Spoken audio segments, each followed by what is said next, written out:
শেরে বাংলা একে ফজলুল হক, শহীদ সোহরাওয়ার্দী, মৌলানা ভাসানী, মণি সিংয়ের প্রতি আমাদের বিনম্র শ্রদ্ধা। আমরা গভীর শ্রদ্ধা জানাই হাজার বছরের শ্রেষ্ঠ বাঙালি জাতির পিতা বঙ্গবন্ধু শেখ মুজিবুর রহমানকে। আমরা শ্রদ্ধা জানাই প্রবাসী সরকারের প্রধানমন্ত্রী তাজউদ্দিন আহমদকে। আমরা শ্রদ্ধা জানাই ৭১ পূর্ব ছাত্র নেতাদের, যারা ৫২, ৬২, ৬৬, ৬৯ গণ আন্দোলনের সৃষ্টি করে বাঙালি জাতির স্বাধীনতা ও মুক্তির সংগ্রামে বঙ্গবন্ধুর পাশে ছিলেন। আমাদের বিনম্র শ্রদ্ধা রইল ৩০ লাখ শহীদ ও ৫ লক্ষ নির্যাতিত মা বোনের প্রতি। আমরা শ্রদ্ধা জানাই বীর মুক্তিযোদ্ধাদের, যারা স্বাধীন বাংলাদেশ সৃষ্টি করতে শহীদ হয়েছেন। আমরা শ্রদ্ধা জানাই লক্ষ লক্ষ মুক্তিযোদ্ধাকে, যাদের বীরত্বের কারণে আমরা স্বাধীন বাংলাদেশ সৃষ্টি করতে পেরেছি। আমাদের গভীর শ্রদ্ধা রইল ৭১ সালের সেই জনগোষ্ঠীর প্রতি, যারা সীমাহীন কষ্ট ও নির্যাতন ভোগ করে মুক্তিযুদ্ধের প্রতি অনুগত থেকে মুক্তিযোদ্ধাদের সর্বাত্মক সহযোগিতা দিয়ে স্বাধীন বাংলাদেশ সৃষ্টিতে ভূমিকা রেখেছেন। এদের সবার কাছে আমরা ঋণী। হাজার বছরের শ্রেষ্ঠ বাঙালি জাতির জনক বঙ্গবন্ধু শেখ মুজিবুর রহমানের কাঙ্ক্ষিত বাঙালি জাতীয়তাবাদী চেতনার বিকাশ, শোষিতের গণতন্ত্র, শোষণমুক্ত বৈষম্যহীন সমাজ, মানবিক মূল্যবোধ, সামাজিক ন্যায় বিচার, সামাজিক অর্থনৈতিক রাজনৈতিক সাম্য প্রতিষ্ঠা করে জনগণকে ক্ষমতার প্রকৃত মালিক করে আমরা এদের ঋণ শোধ করতে পারি। আসুন আমরা আমাদের পূর্বসূরীদের ত্যাগকে স্মরণ করে তাদের নির্দেশিত পথে দেশকে এগিয়ে নিই। জয় বাংলা। আমার নাম মোহাম্মদ আলী হোসেন ভূঁইয়া, আব্বার নাম হলো সালামতুল্লাহ ভূঁইয়া, মার নাম হলো হাফেজা খাতুন।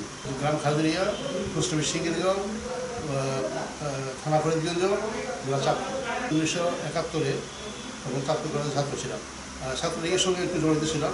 ৬৯ আন্দোলনের সময় আমরা সম্পৃক্ত ছিলাম। ৭১ যখন রেস কোর্সে যখন ভর্তি হয়ে গেল, তখন বললো যে যা কিছু আছে তাই নিয়ে তোমার প্রস্তুত থাকবে। সংগ্রাম, মুক্তিযুদ্ধ সংগ্রাম, এলাকা এলাকা তোমরা সংগ্রাম পরিষদ গড়ে তোলো।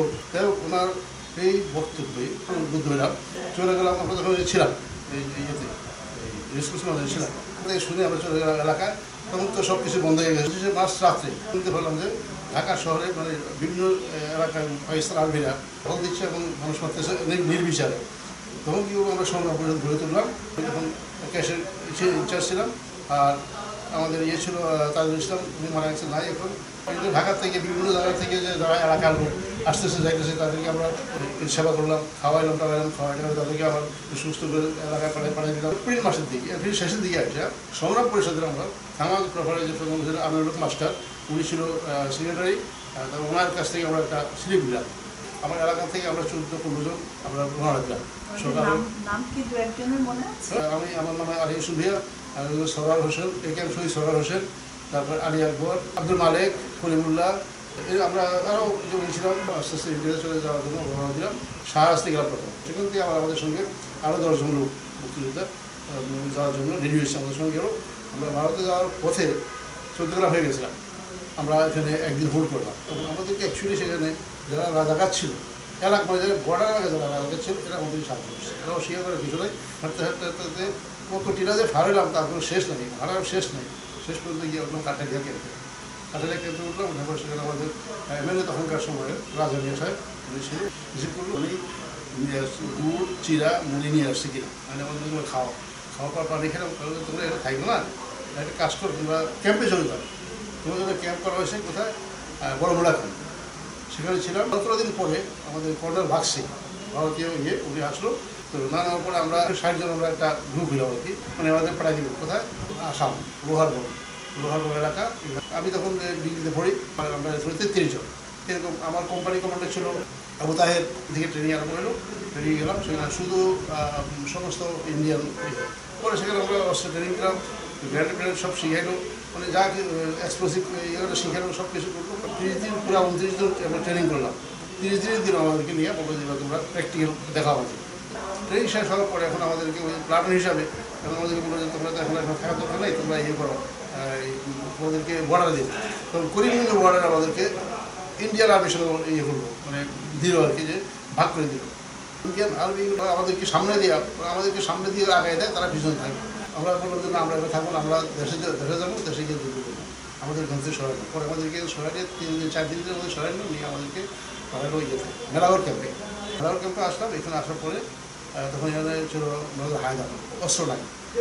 যখন রাশিয়া থেকে অস্ত্র আসলো তখন ছিল 26 জন, কি সবাইকে অস্ত্র দিয়ে দিলাম। দেওয়ার পরে সেখান থেকে পরের দিন আমরা দিলাম নৌকায়।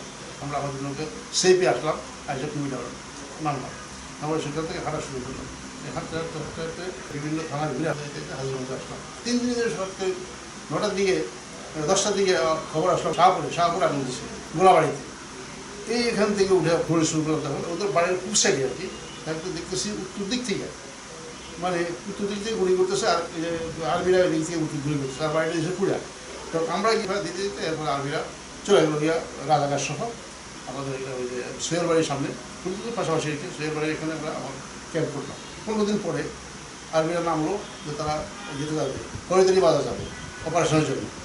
আমার পূর্ব সাইডে সাঁকো ছিল, তখন তার বিবৃতি ছিল না। তার আস্তে আস্তে যখন ওটা পারিব আমরা এখান থেকে শুরু করলাম।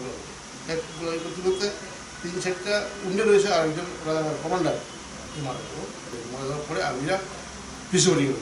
আমরা কেউ আমাদেরকে উন্ডেড হয় নাই, সেই ছিল এক যুদ্ধ। আমি আমার ইয়েতে 5 যুদ্ধ করছি। আমি যখন প্লাটুন কমান্ডার ছিলাম, আমার থানা কমান্ডার ছিল বেলায়েত হোসেন পাটোয়ারি। শেষ যুদ্ধটা যখন করি নভেম্বরের মাঝামাঝি দিচ্ছে, ওই দিন একটা যুদ্ধ ছিল এরকম। আর্মিরা রাজাকাররা ওদের খেতে ধান কাটতে আসছে, ধান নেবে, ধান কাটতে আসে, আর্মিরা পাহারা দিচ্ছে। আমরা সামনে আমার ব্যাংকার থেকে মানে মিরপুর থেকে একটু সামনে আগে গিয়া কাছাকাছি গেলাম, সেখান থেকে তাদেরকে গোলাগুলি শুরু করলো। আর্মিরা এদের কাছে আসলো নয়, আর্মির কাছে ওরা গুলি শুরু করলো। সেখানে একজন আর্মি, 2জন আর্মি উন্ডে রয়েছে।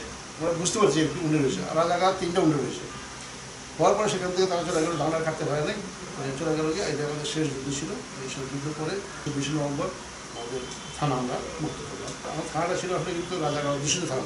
তার কারণে সেখানে ছিল মারা মন্নান, নামটা শুনছেন নিশ্চয়ই, উনি ছিল আমার থানার ইয়ে।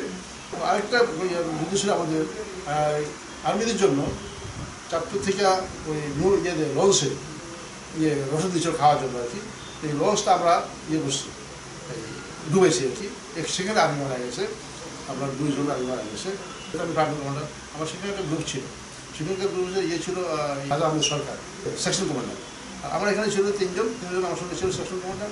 সুরেশ সরকার ছিল একজন, রফিক ছিল একজন, খোরশেদ ছিল একজন, আর ছিল মিজান ছিল একজন। আমরা যাওয়ার পর থেকে কোনো রাজাকার আর্মি পর্যন্ত সারাউন্ডিংয়ের মানে বাইরে বলতে 10-আধা কিলোমিটারের বাইরে আর কেউ যেতে পারে না। আমরা তো প্রতিহত করতাম সব জায়গায়। এই ছিল আমাদের যুদ্ধ। পরবর্তী দেশ স্বাধীন হয়ে গেল। যুদ্ধ করে দেশ স্বাধীন করলেন, যে স্বপ্ন নিয়ে যুদ্ধ করেছেন, সেটা কতটা সফল হয়েছে? স্বপ্ন স্বাধীন যুদ্ধ করেছি যে জন্য, সেটা আমরা দেশ স্বাধীন করছি, ঠিক আছে। আমরা দেশ স্বাধীন করে দেশের মানুষকে লাল সবুজের পতাকা এনে দিলাম, দেশটা স্বাধীন করে দিলাম, সব ঠিক আছে। কিন্তু আমাদের যে পরিচালনার অভাবে আমরা আসলে কিন্তু পরিচালনার অদক্ষতার জন্য আমরা কিন্তু আসলে সাফল্য করতে পারি না। তারপরে আমরা যাই করেছি, আমাদের অর্থনৈতিক যে মুক্তি সেটা আমরা আনতে পারি।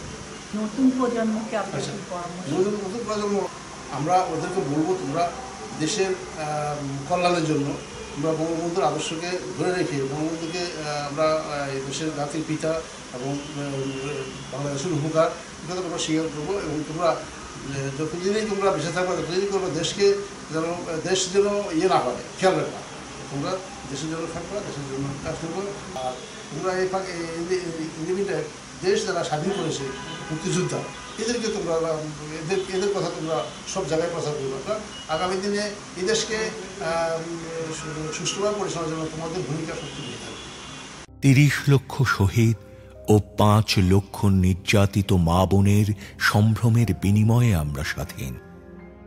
লক্ষ লক্ষ মুক্তিযোদ্ধা বীরত্বের সাথে যুদ্ধ করেছে বলে আমরা স্বাধীন। হাজার হাজার যোদ্ধা বীরত্বের সাথে যুদ্ধ করে শহীদ হয়েছে বলে আমরা স্বাধীন। কোটি কোটি লোক আমাদের সমর্থন করতে গিয়ে অবর্ণনীয় দুঃখ কষ্ট সয়েছে বলেই আমরা স্বাধীন। হাজার বছরের শ্রেষ্ঠ বাঙালি জাতির জনক বঙ্গবন্ধু শেখ মুজিবুর রহমানের কাঙ্ক্ষিত বাঙালি জাতীয়তাবাদী চেতনার বিকাশ, শোষিতের গণতন্ত্র, শোষণমুক্ত বৈষম্যহীন সমাজ, মানবিক মূল্যবোধ, সামাজিক ন্যায় বিচার, সামাজিক অর্থনৈতিক রাজনৈতিক সাম্য প্রতিষ্ঠা করে জনগণকে ক্ষমতার প্রকৃত মালিক করে আমরা এদের ঋণ শোধ করতে পারি। আসুন আমরা আমাদের পূর্বসূরীদের ত্যাগকে স্মরণ করে তাদের নির্দেশিত পথে দেশকে এগিয়ে নেই। জয় বাংলা।